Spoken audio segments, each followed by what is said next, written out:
국토교통부에서 무주택 실수요자를 위한 특별공급 청약 제도가 나왔습니다.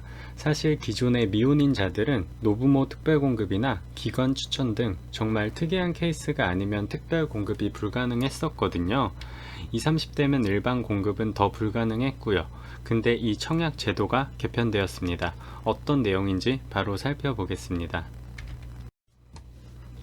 먼저 왜 이런 제도가 나왔냐?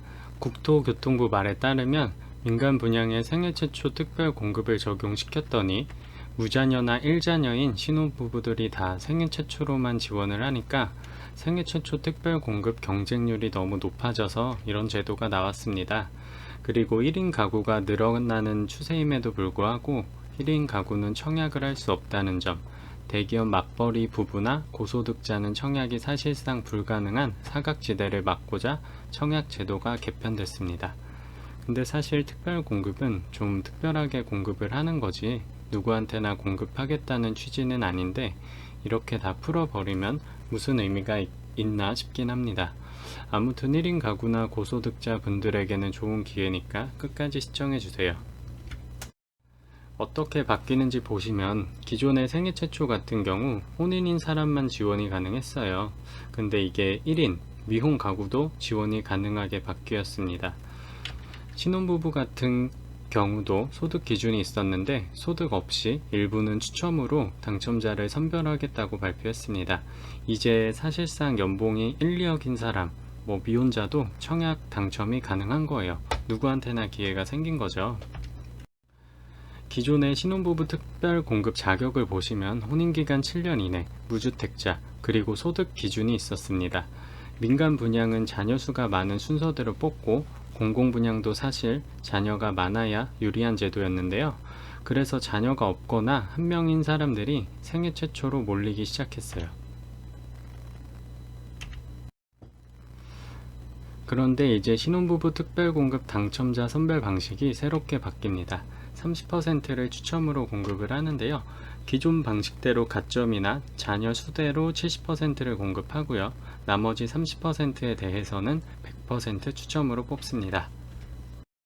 그리고 생애 최초 특별 공급도 바뀌는데요. 이제 11월부터 1인 가구도 지원이 가능하게끔 바뀝니다. 대신 60제곱미터 이하의 주택만 신청이 가능하고요. 자산이 3.3억 이상인 분들은 제외가 됩니다. 사실 이 부동산 자산은 맘만 먹으면 줄일 수 있는 방법들이 있죠. 나중에 기회가 되면 영상으로 만들어 보겠습니다. 그럼 어떻게 바뀌냐? 보시면 신혼부부 특별공급 같은 경우 우선 공급으로 70%를 공급하고 일반 공급으로 30%를 공급했었습니다. 선별 방식은 자녀 순이었고요. 근데 이게 우선 공급 50%를 공급하고요. 그 다음에 일반 공급 20%, 그 후에 떨어진 군과 소득 요건에 해당되지 않는 군을 합쳐서 추첨으로 30%를 공급을 합니다. 그리고 생애 최초 특별 공급 같은 경우에도 우선 공급 70%, 일반 공급 30%로 100% 추첨제로 선별을 했었는데 이게 바뀌게 됐어요. 소득에 따라 우선 공급 50%를 공급하고 그 다음에 일반 소득 20%를 공급하고 여기서 떨어진 군과 소득 요건에 해당이 안 되거나 1인 가구인 분들을 합쳐서 30%를 추첨합니다. 그럼 마지막으로 신혼부부 특별 공급이나 생애 최초 특별 공급 물량이 얼마나 되는지 살펴보겠습니다. 국민주택 같은 경우 85%를 특별 공급으로 공급하고 민영주택 같은 경우는 공공 63%, 민간 53%를 공급합니다. 그 중에 국민주택 같은 경우는 신혼부부 특별 공급을 30%, 생애 최초로 25% 공급하고요. 민영주택 같은 경우는 신혼부부를 20%, 생애 최초는 10에서 20%를 공급을 합니다. 청약 개편안 같은 경우 11월 이후에 올라오는 모집 공고부터 바로 적용이 됩니다.